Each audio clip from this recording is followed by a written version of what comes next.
अभी हम क्या पढ़ेंगे, डिविजिबिलिटी रूल। डिविजिबिलिटी रूल मतलब विभाज्यता के नियम। ठीक, इस तरीके से कौन सी संख्या से कौन सी डिजिट जो है, छोटी डिजिट्स में ज़्यादा प्रॉब्लम नहीं आती है। प्रॉब्लम आती है जैसे इस टाइप का क्वेश्चन आ गया तो ये 2 से डिवाइड है या नहीं है, ये 3 से या 9 से है, किससे डिवाइड है, ये देखने के लिए हम सभी के रूल्स देखेंगे। ठीक है, तो अब हम सबसे पहले डिविजिबिलिटी रूल पढ़ेंगे 2 का, क्योंकि 1 का तो पढ़ने की कोई जरूरत ही नहीं है। तो डिविजिबल बाय,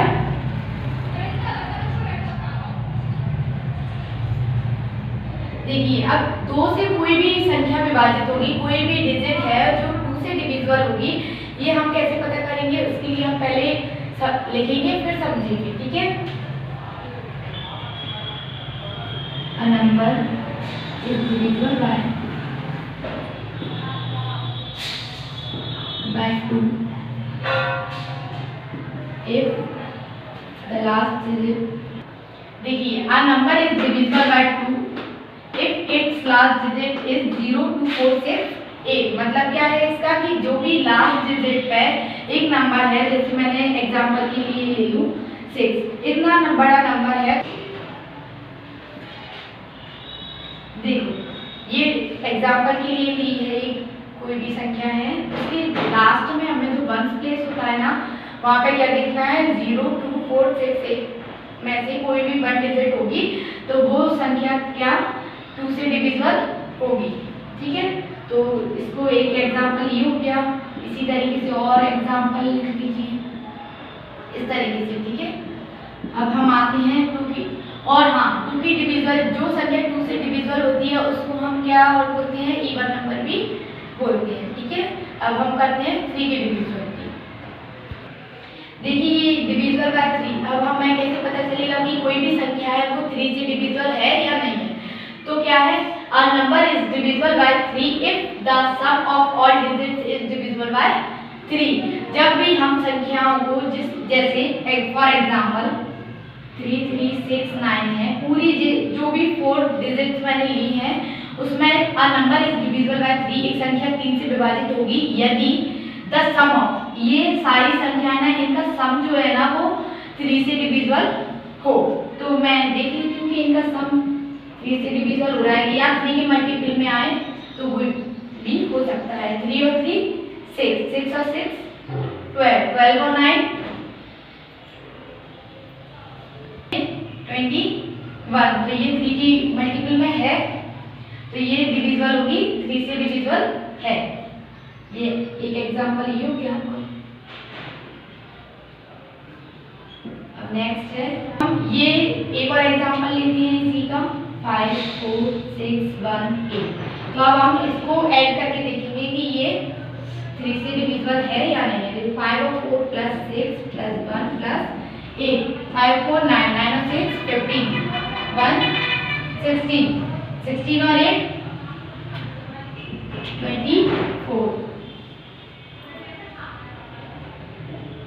ये 24 3 के मल्टीपल में है तो ये 3 से डिविजिबल है।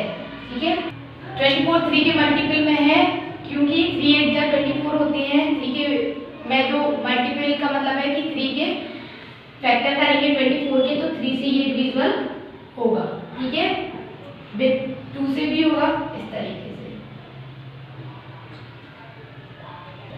अब देखिए अब हम क्या पढ़ रहे हैं, डिविजिबल बाय 4। डिविजिबल बाय 4 मतलब 4 से विभाजित कौन सी संख्या है जो 4 से डिविजिबल होगी या नहीं होगी। ठीक है, a number is divisible by 4 if the number formed by last 2 digits is divisible by 4। इसका मतलब है कि जब भी हम कोई भी नंबर को चेक करते हैं, जैसे 4 8 2 4 इस टाइप का कोई एक नंबर ले लिया है मैंने, इसमें लास्ट के 2 डिजिट्स को मैं चेक करूंगी कि लास्ट के 2 डिजिट्स अगर 4 से डिविजिबल है तो सारी संख्या जो है वो 4 से डिविजिबल होगी। ठीक है, देखो अब ये 4 6 20, लास्ट के 2 डिजिट्स को हमें देखना है। 24 जो है वो 4 से डिवाइड होना चाहिए तो ये सारी संख्या 4 से डिवाइड हो जाएगी। ठीक है, अब एक और एग्जांपल ले लेते हैं, जैसे 4 9 6 8 4। अब लास्ट के 2 डिजिट्स हमें देखने हैं तो 8 4 2 जा 8 होते हैं, 4 1 जा 4 होते हैं। ठीक है। तो ये लास्ट की 2 डिजिट्स डिवाइड हो रही है। अब हम 4 की और 2 की थोड़ी थोड़ी सेम होगी, क्योंकि 2 में क्या करना पड़ता है, हमें लास्ट की ओनली 1 डिजिट देखनी है। 4 में कितनी लास्ट की 2 डिजिट, क्योंकि अगर हम 4 के फैक्टर करते हैं तो 4 के फैक्टर क्या होते हैं, 2 मल्टीप्लाई बाय 2 मतलब 2 की पावर 2। तो हम इससे ये भी याद रख सकते हैं कि 2 का मतलब होता है 2 की पावर 1। तो 2 की डिविजिबिलिटी में ओनली 1 डिजिट को देखना है और 4 की डिविजिबिलिटी में हमें लास्ट के 2 डिजिट्स को देखना है, ठीक है। अब हम क्या पढ़ रहे हैं, डिविजिबल बाय 5 की डिविजिबल 4 तक अपन पढ़ चुके हैं। अब आते हैं 5 पे। तो a number is divisible by 5 if its last digit is either 0 और 5। इसका मतलब है कि जो कोई भी डिजिट है उसका लास्ट की जो हमें क्या देखना है, बस लास्ट में 0 होना चाहिए या 5 होना चाहिए। सबसे इजी है कि लास्ट में ओनली 0 और 5 देखना है, या 5 हो या 0 हो, तो वो कोई भी डिजिट है तो वो 5 से डिविजिबल है। ये 5 से डिविजिबल है, 5 6 8 5 ये भी डिविजिबल है, etc। अब नेक्स्ट अपन करेंगे डिविजिबल बाय 6।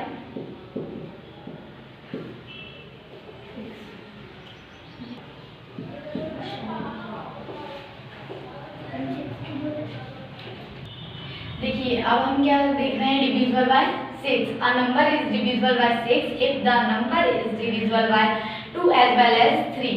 मतलब जब भी हमें 6 की डिविजिबिलिटी चेक करनी होगी तो हमें सबसे पहले कई की डिविजिबिलिटी चेक करनी होगी, 2 की और 3 की।